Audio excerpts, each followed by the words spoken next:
What do realtors have to do with politics? It's the Real Estate Show.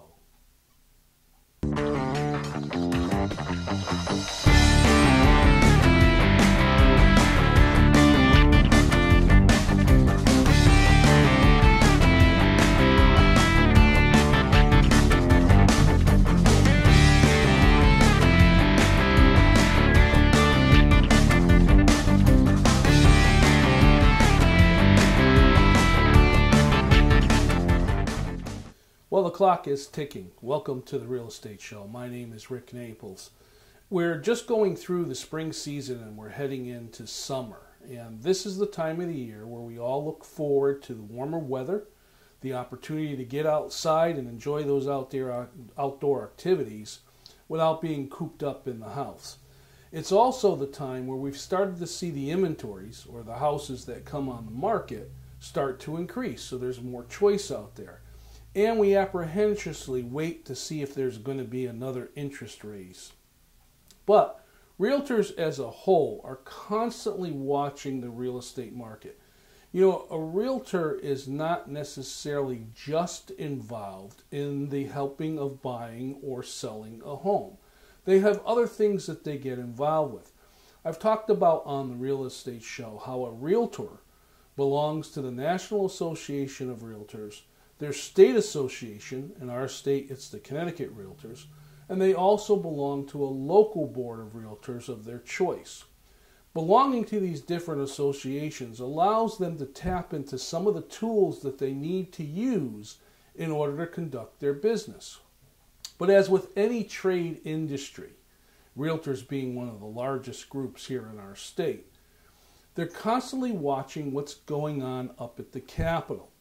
Now, we all know that there's new laws that come into effect every single year. There's new proposals that are made that go to vote and may or may not become laws. And sometimes some of those proposed bills will have an effect on your rights as far as owning a home, or on the real estate industry, or the way a realtor can perform their job. So realtors are constantly monitoring, and if something comes up which they feel may be detrimental to the housing market as a whole, realtors have a number of ways to get themselves represented, just like you as a citizen get represented by your legislators, to voice their opinions on what those proposals are going to be. Now, realtors will do that a number of different ways. We can do writing campaigns to our local legislation, expressing our opinion as far as what that proposal may be. Those are called call to actions. Sometimes we'll text, or we'll call, or we'll even send a group of representatives up to the Capitol to testify in front of a committee as to what the general opinions are of the realtors out there about a proposed legislative law or proposal of a bill that they may be reviewing. Let's step back and look at this presentation with just some general information, and I'll be back to talk about some of the other ways that realtors get politically involved.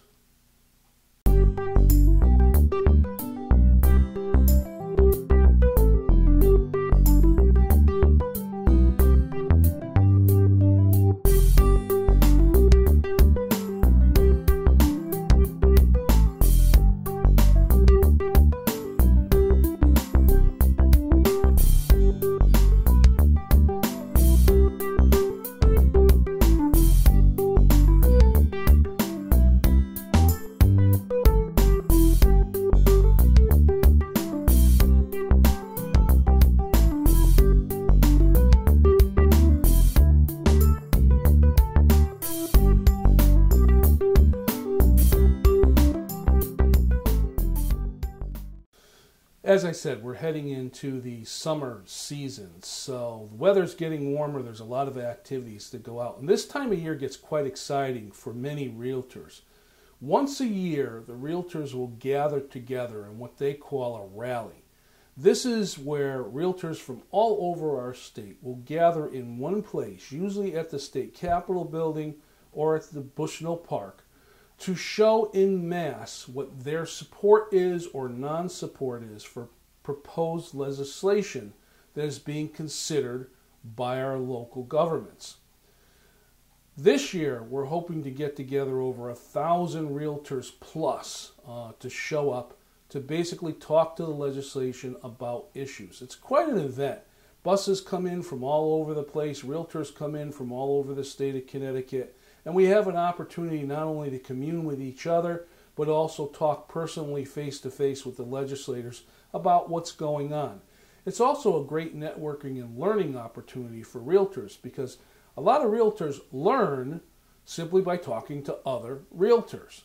We try very hard during the course of the conducting of our careers and our businesses to stay in tune to all the stuff that's going on, and we tend to focus specifically on the area that we represent.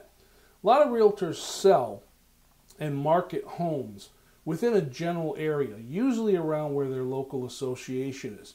Although we're all licensed for the whole state and can go anywhere, work with any buyer in any part of the state within our borders, a lot of us will work within specific areas so that we can become very much aware of what's going on in the towns that we're marketing or selling homes in.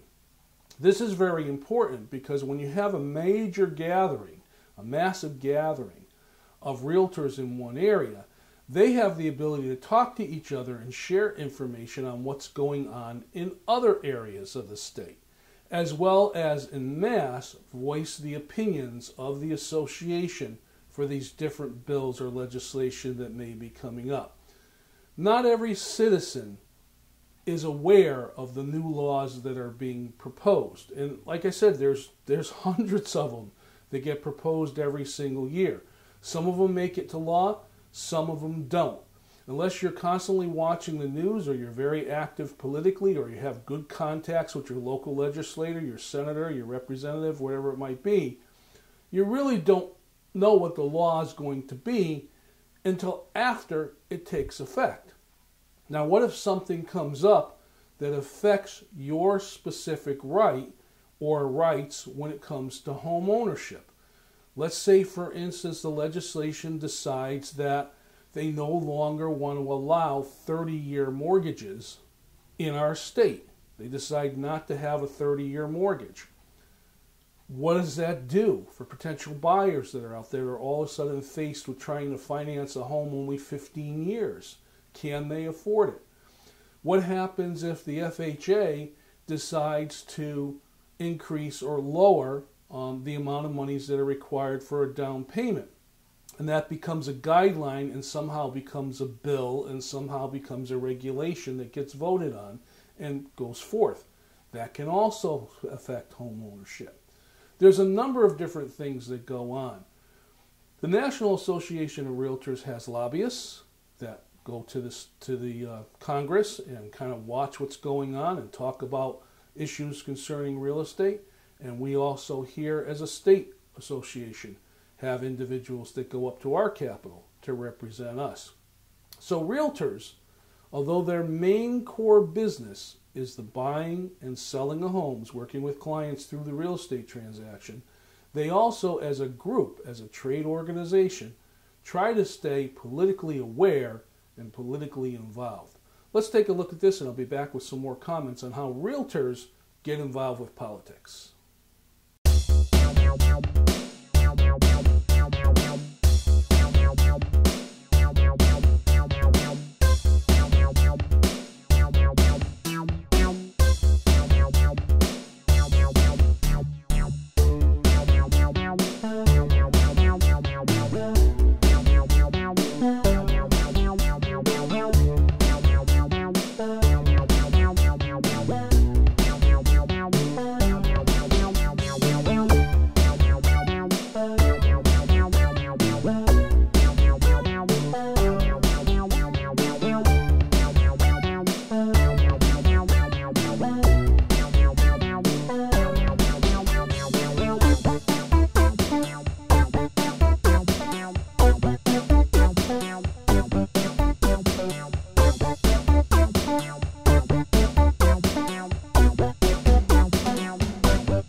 When it comes to talking about politics, a lot of people run for the woods and they hide. I mean, it's a very touchy subject. Everybody has opinions, everybody has different things that they're involved in. As I said, whether you're Republican, Democrat, Independent, doesn't matter. We all see that all come out when we have our elections come up. People voicing their opinions, people talking about the different things that are being proposed or views that are being talked about. We see protests, we see arguments, we see coverage on television. And that's when we really start to pay attention. Unfortunately, during the rest of the year, there are things that are going on the national as well as the local level that we're really not aware of because it's just not part of our daily activity. Well, one of the things that realtors do, as I said, is they get politically involved. Not so much as supporting a candidate, that's what every citizen does individually, but realtors as a whole, as a trade organization, will kind of watch what's going on as far as proposals that are being made that may affect home ownership. Let's take a look at this. I'll be back with some more commentary.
I always like to take the opportunity on the real estate show to tell a story that involves real estate. And the story that I'm going to tell now is just about one of the personal experiences I had as an opportunity as a realtor to help represent our group up at the state legislative building.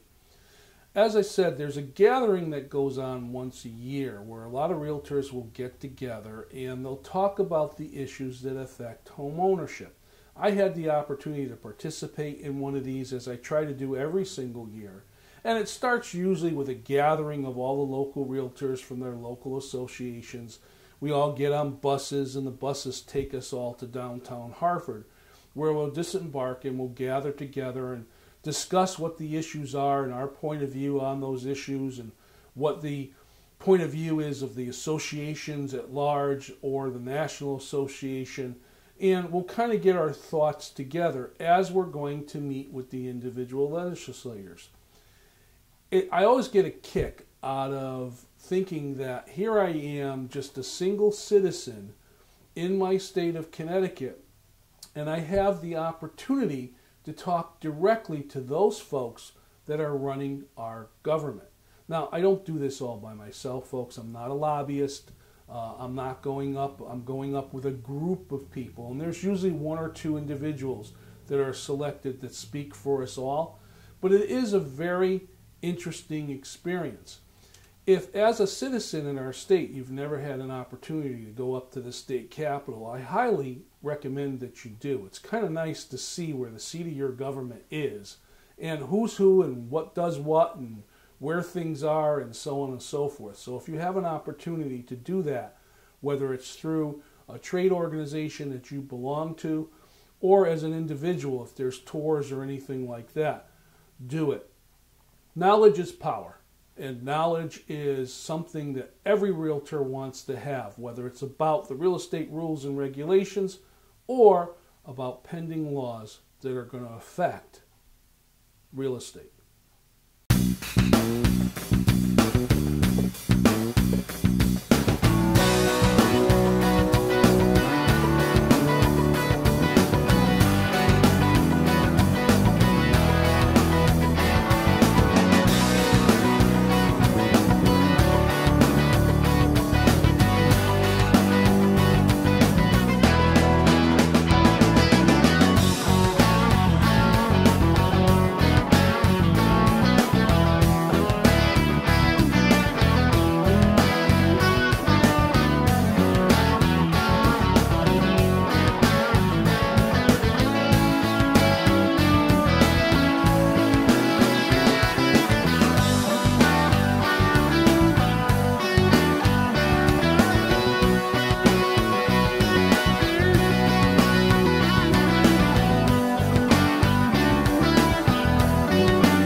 estate professionals are in a unique position that most working professionals never face.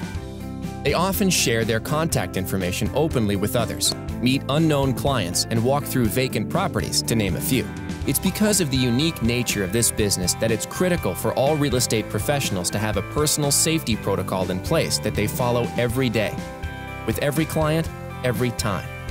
And that includes with you. So, what kind of safety protocols might your real estate agent take? When meeting you for the first time, your agent might not meet you at the property right away without first having an initial meeting at the office, regardless of you or your agent's gender.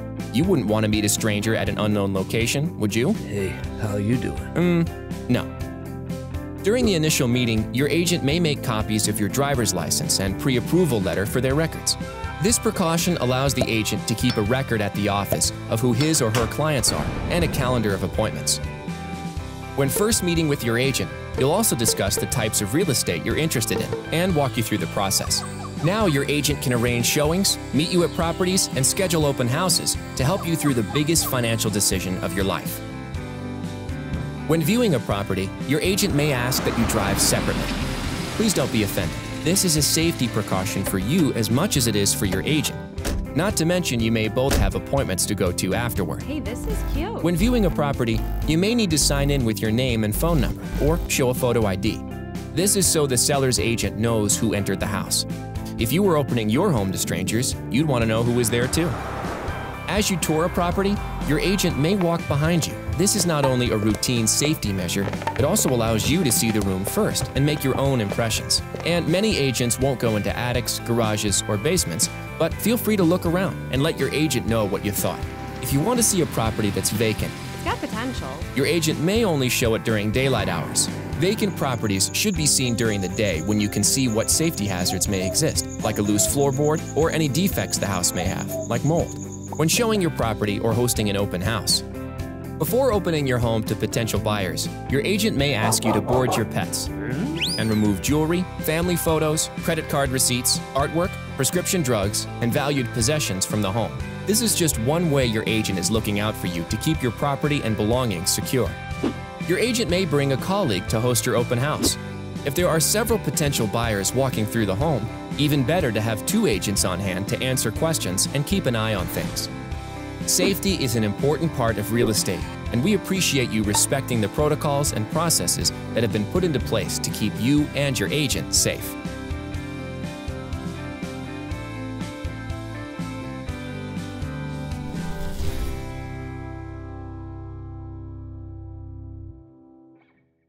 When you're interviewing a realtor to hire to either represent you to purchase a home or to sell your home, is to ask that realtor if they're involved in their industry. Are they politically involved? And how involved are they, and does that take away from their time to represent you? You see, one of the things that you're paying for when you hire a realtor is their knowledge, their expertise. Not only in the paperwork and the transaction and the marketing of the home, but also their awareness of issues that may affect you in the real estate transaction. And this again goes right back to proposals and laws that there may be up at the state capitol. It's important to know if your realtor is involved, if your realtor cares, if your realtor is following the calls of action and helping protect you and your home ownership rights here in our state. Let's sit back and look at this presentation. I'll be back with my comments on the real estate mailbag.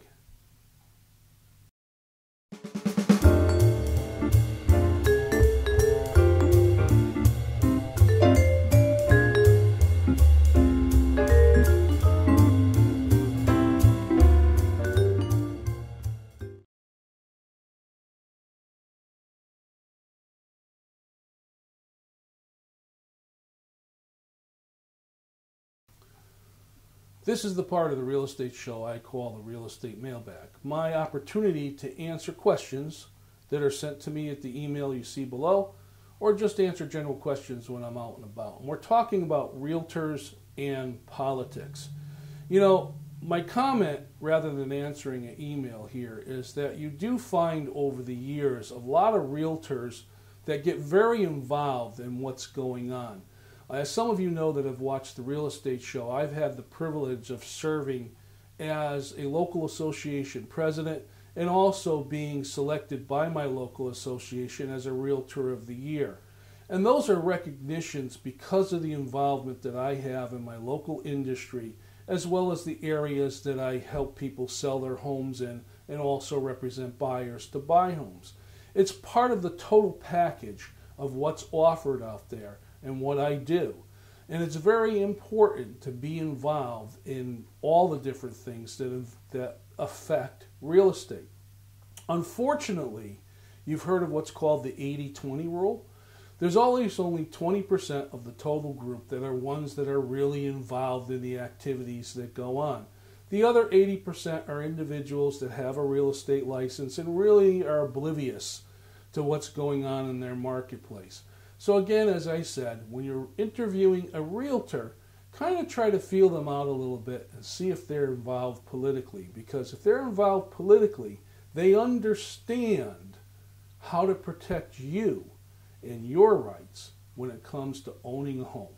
My name is Rick Naples, and this has been The Real Estate Show. Thank you very much for watching. See you next time.